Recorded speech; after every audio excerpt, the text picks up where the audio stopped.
सुप्रभात। 9th class.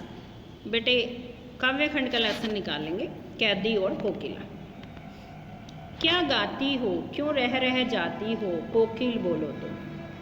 कवि jail में बंद है, ऐसे में कोयल बोल रही है और कवि उससे बातें कर रहा है कि हे कोयल, तुम बताओ क्या गा रही हो। यहाँ प्रश्न अलंकार है बेटे, जहाँ प्रश्न किया जाए वहाँ प्रश्न अलंकार होता है कि क्या गाती हो, क्यों रह जाती हो, और तुम बार बार क्या कहना चाहती हो और जो कह नहीं पा रही हो। कोकिल बोलो तो, हे कोयल बताओ तो। क्या लाती हो, संदेशा किसका है, कोकिल बोलो तो। अब कवि को ऐसा भी लग रहा है कि हो सकता है कि ये जो कोयल है बोल रही है किसी का मेरे लिए संदेशा लाई हो, तो अगर ऐसा है तो तुम मुझे बताओ। और अपनी हालत के बारे में बता रहा है कि मैं कैसे रहता हूँ। ऊंची काली दीवारों के घेरे में, डाकू चोरों बटमारों के डेरे में। जो मैं जेल में बंद हूँ, और कैसी जेल में, जहाँ ऊंची ऊंची काली काली दीवारें हैं, जहाँ पर डाकुओं को, चोरों को और बदमाशों को रखा जाता है। ऐसे जगह पर हम स्वतंत्रता सेनानियों को बंद किया हुआ है। जीने को देते नहीं पेट भर खाना, वो हमें जीने के लिए पेट भर खाना भी नहीं देते हैं, मरने भी देते नहीं, तड़प रह जाना। जीने तो देते ही नहीं हैं, मरने भी नहीं देते हैं, केवल हम लोग यहाँ पर तड़प कर रह जाते हैं। यानी कवि यहाँ बता रहा है कि जितने भी स्वतंत्रता सेनानी वहाँ जेल में थे, अंग्रेज लोग उनके साथ कैसा व्यवहार कर रहे थे।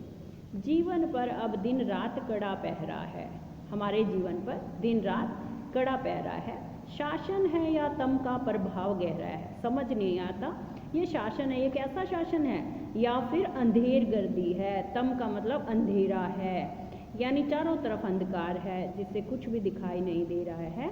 ऐसी अंधेर गर्दी इन अंग्रेज लोगों ने मचा रखी है।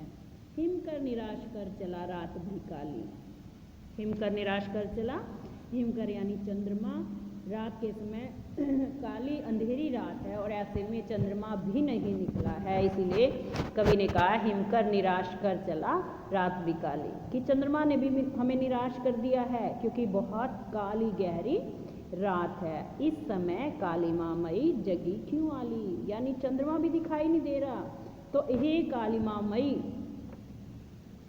कोयल बहुत काली है, इसीलिए कवि ने यहाँ पर कहा है हे काली माँ मई, काली कोयल, फिर तुम ही क्यों जग रही हो, यानी तुम ही क्यों जाग रही हो, बताओ।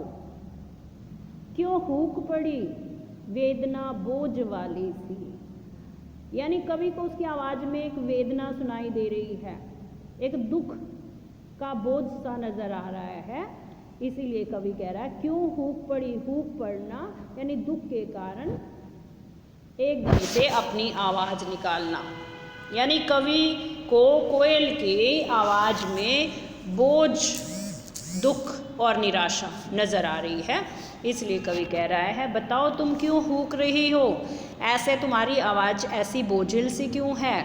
कोकिल बोलो तो, हे कोयल बताओ तो। क्या लूटा, क्या तुम्हारा किसी ने कुछ लूट लिया है, मृदुल वैभव की रखवाली सी, कोकिल बोलो तो। वैसे कोयल को कोमलता का प्रतीक माना जाता है, क्योंकि कोयल मीठे स्वर में गाती है और सुबह सवेरे सबको एक तरह से कार्य करने की प्रेरणा देती है, इसीलिए कवि ने यहाँ उसे मृदुल वैभव की रखवाली सी कहा है कि हे कोयल, तुम तो सबको प्रेरणा देने वाली हो, फिर तुम बताओ कि तुम्हारा किसी ने क्या लूट लिया है, तुम इतनी उदास क्यों हो गई हो।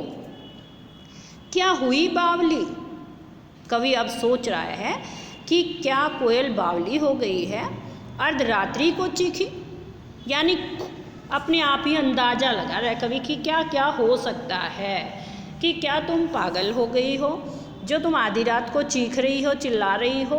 कोकिल बोलो तो, हे कोयल तुम बताओ तो। या फिर किस दावानल की ज्वालाएं हैं देखी, कोकिल बोलो तो। या फिर तुमने किसी जंगल की आग को देख लिया है। जंगल की आग यहाँ प्रतीक है भारत में लगी हुई आग का, यानी अंग्रेजों ने जो भारतीय लोगों पर अत्याचार किए, उन्हीं का प्रतीक है यहाँ। जैसे जंगल में आग लग जाती है, वैसे ही यहाँ भारतीयों के ऊपर अंग्रेज लोगों ने बहुत सारे अत्याचार किए, ये उसी का प्रतीक है। और शायद वो ज्वालाएं कोयल भी महसूस कर रही है, या भारतीयों के दुख को कोयल भी महसूस कर रही है। इसीलिए कवि उसे कह रहे हैं कि क्या तुमने जंगल की आग को देख लिया है? हे कोयल बोलो तो, तुम कुछ बताओ तो। आज के लिए बेटा इतना ही, बाकी कविता हम कल करेंगे।